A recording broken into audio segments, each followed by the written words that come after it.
Hello，大家好，又係我阿 John 啊。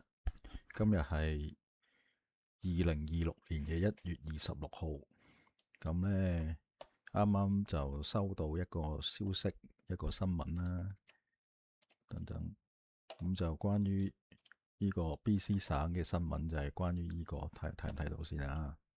放大，咁呢，呢個就係啱啱收到一單消息，就係關於呢個毒品嘅問題啦，BC 省毒品嘅問題。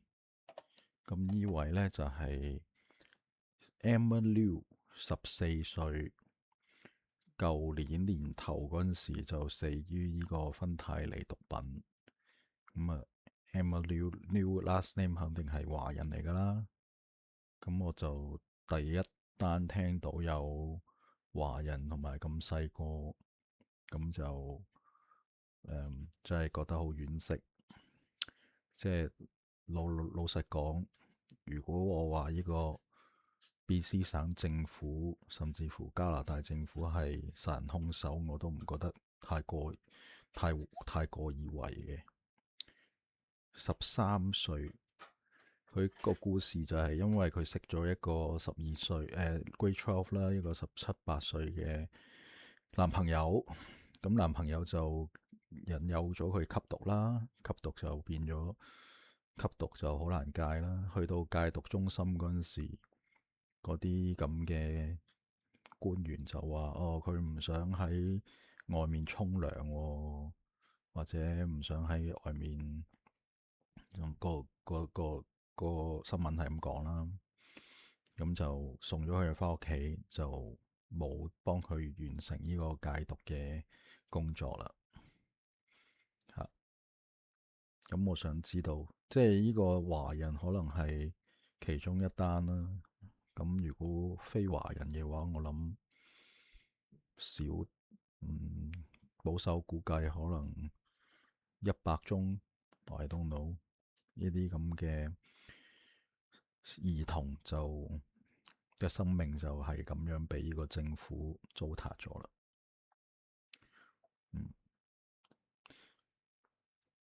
咁冇嘢講，唔識點講，所以我哋華人就算老實講，你繼續去支持呢個新民主黨政府，你哋舊年投過新民主黨政府嘅票，我話俾你聽，你手上都係有鮮血，你都係幫兇。呢啲咁嘅政策應該就唔可能發生喺一個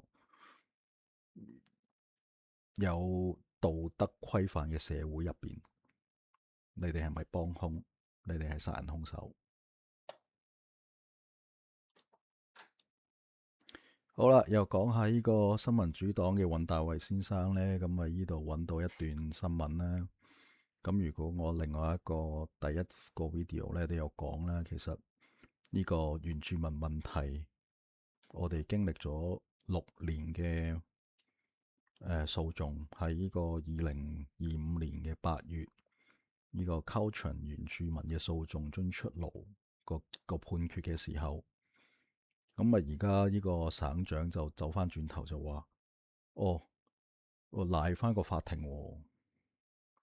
我嗰個 video 其實我分析咗，本身呢啲原住民問題，個省政府就要喺源頭開始就唔應該擺呢啲訴訟喺法庭上邊，甚至乎於1858年，BC 省根本個法庭就1858年就成立嘅。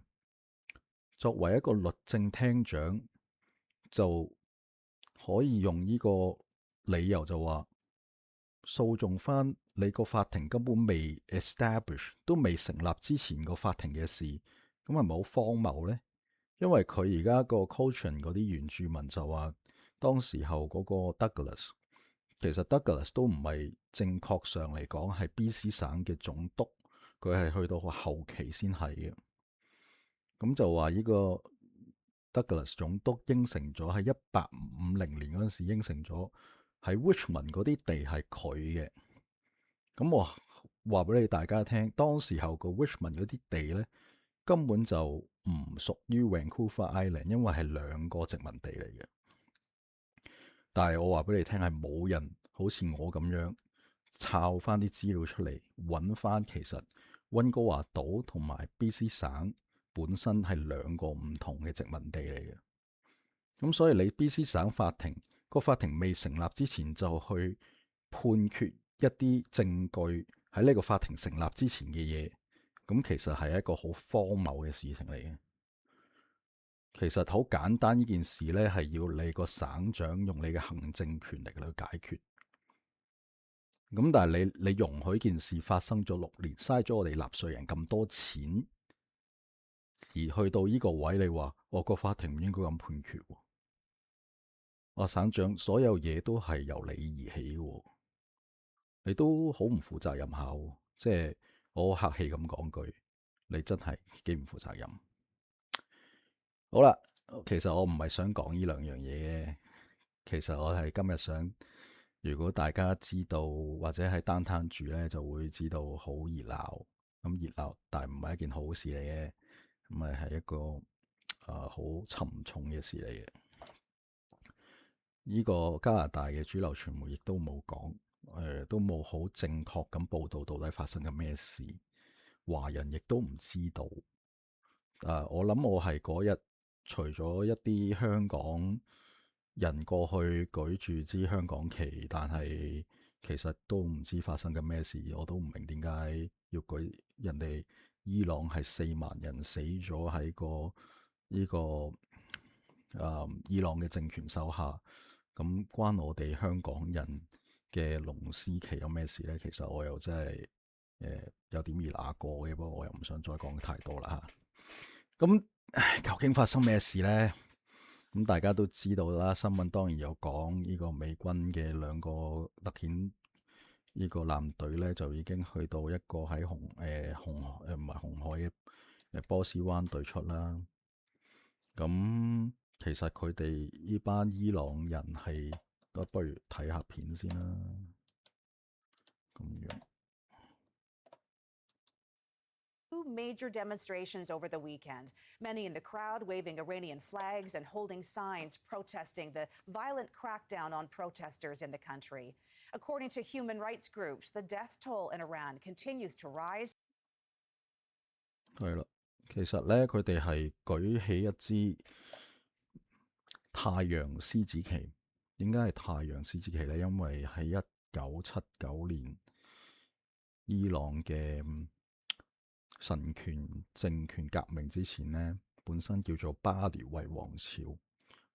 咁呢個而家嘅 Reza Pahlavi 就係巴列維嘅仔啦。因為巴列維王朝係第3代嘅繼承人，應該叫做咁，所以本身伊朗旗咧係獅子同埋太陽。咁其實呢支獅子同太陽嘅代表咧，係伊朗係用咗成500年之前都係噶啦，應該係係，但係嗰啲太長嘅歷史，大家都冇乜興趣聽啦吓。咁但係即係感覺到好奇妙地，其實咧，伊朗人好多其實都唔係回教徒嚟嘅。回教徒而家即係問翻啲伊朗人咧，其實只係得20%唔到。咁伊朗本身嘅最原始嘅宗教係Zoroastrian，即係叫做拜火教。咁拜火教其實咧係金庸小説咧，如果你睇呢個金庸嘅話咧，都有可能有聽過嘅。咁就不過金庸就唔講太多啦。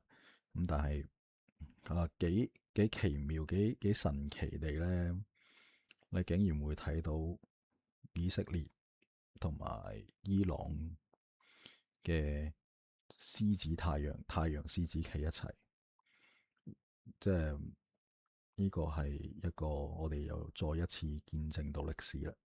咁但係主流社會就唔係好明咯，唔係好明點解咁多伊朗人出嚟。咁上個禮拜其實我有去嘅。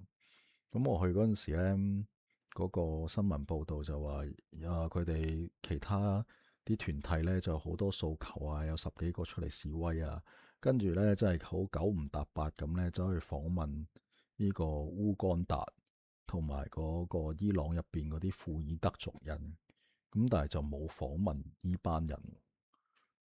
咁跟住就話我有幾百人出嚟咯，但係嗰日我去，我話俾你聽，我企喺個街口度，佢哋開始遊行，遊行咗20分鐘，都仲好大隊人喺度，所以我好肯定話俾你聽，上個禮拜1月18號星期日呢，嗰日都已經有2、3萬人出嚟。